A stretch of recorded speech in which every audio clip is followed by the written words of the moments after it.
I was walking my dog down by the port in Barcelona one day, saw a boat, was going to Ibiza. Fuck it, I'll get on it. So I just got on it. Came out with my dog and the clothes I was wearing, start all over again. That's insane. Sure, but I didn't take a trip to Ibiza to hear boring stories. No, I came to see if there's more to this place than its media coverage suggests. After a memorable flight to the island, which didn't really disprove many of my prejudices,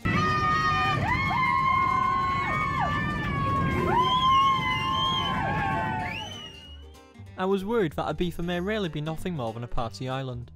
But, undeterred, I took a bus to Santularia, one of the cultural capitals of Ibiza, and was ready to start discovering the other side to the island.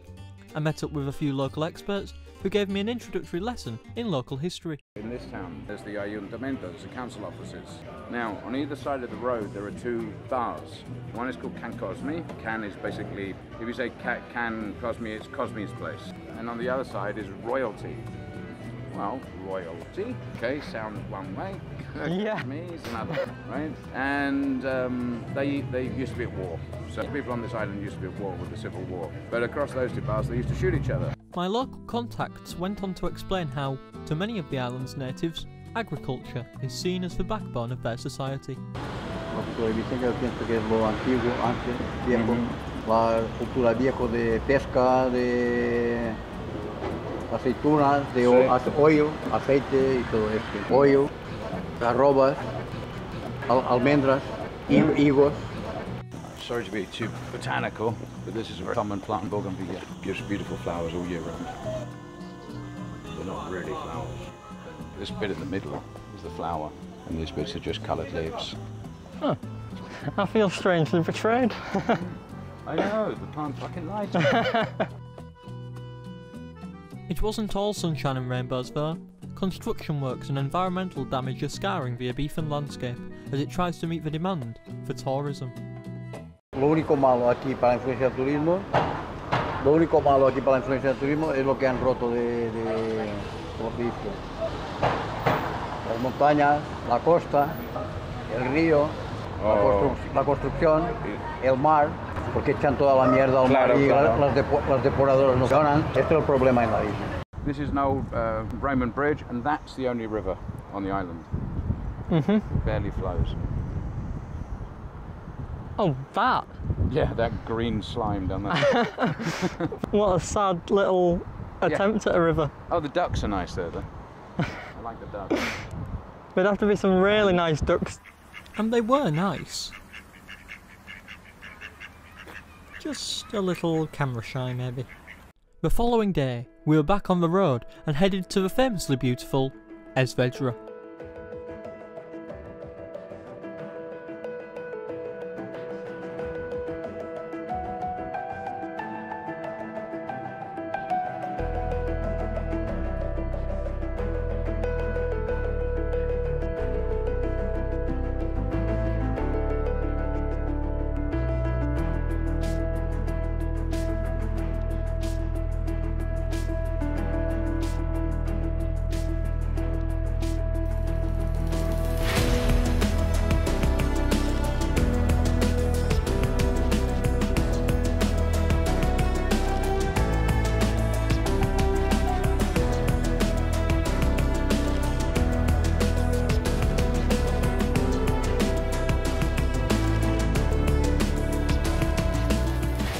Once we were there, I asked my newfound friends to explain some of the opportunities living in one of Europe's tourist hotspots provides for locals. The local economy depends on tourism, 100%, so I think mostly it's been a good thing. There are a lot of locals who have become very rich here from tourism. And I can see how. People here have managed to imbue even something as simple as salt with tremendous value. How? A clever marketing campaign. Salt isn't the only thing that's a little pricey here though. I think I offended the owner of this supermarket when I audibly gasped when first checking the price on this multi-pack of cereal. Anyway, back at Esvedra, there was still one more thing I was curious about. What is life like on the island for children, both tourists and residents? Do you think Ibiza is ready for family tourism? Do you think it's ready to have, you know, children brought here? Because I must admit... Well, that's been We're like on the other side of the island, Escanar. Escanar is almost entirely family tourism.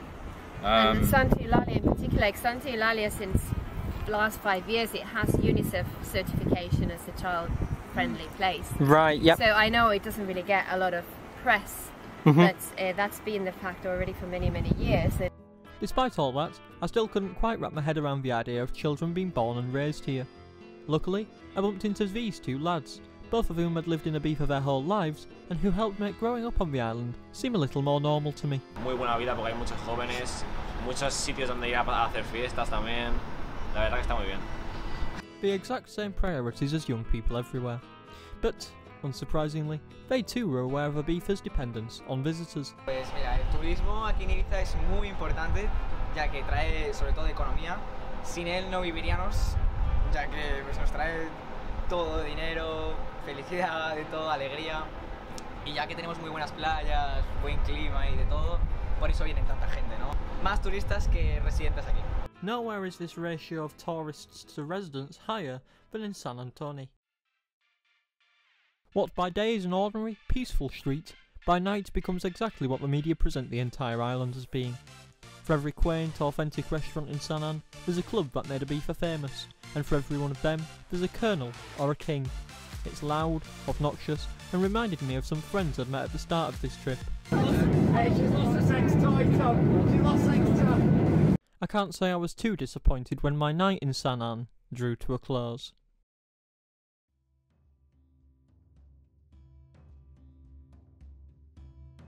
Fortunately though, many on the island believe that there is room for variety.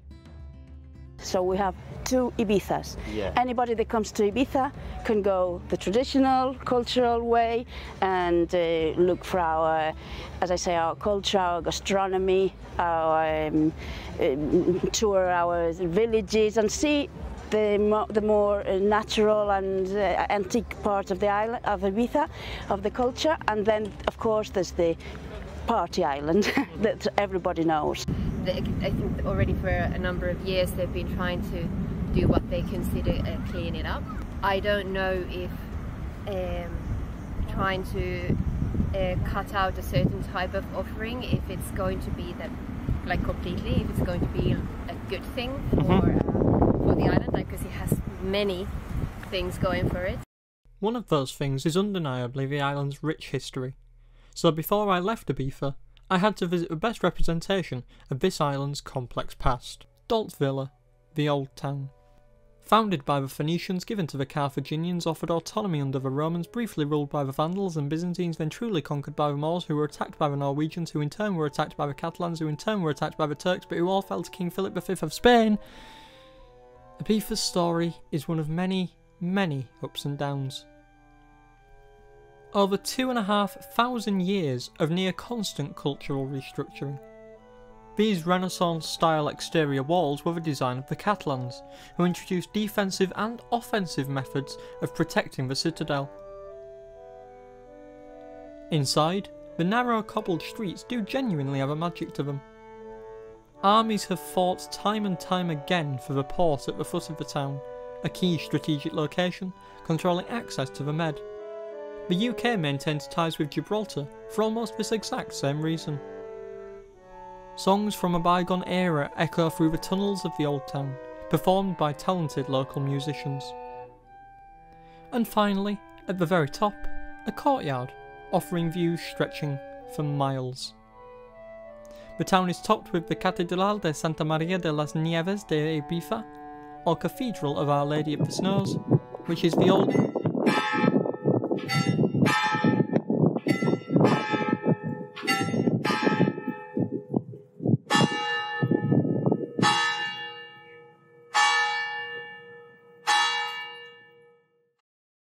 While in Ibiza, I was able to have a wide range of unique, memorable experiences.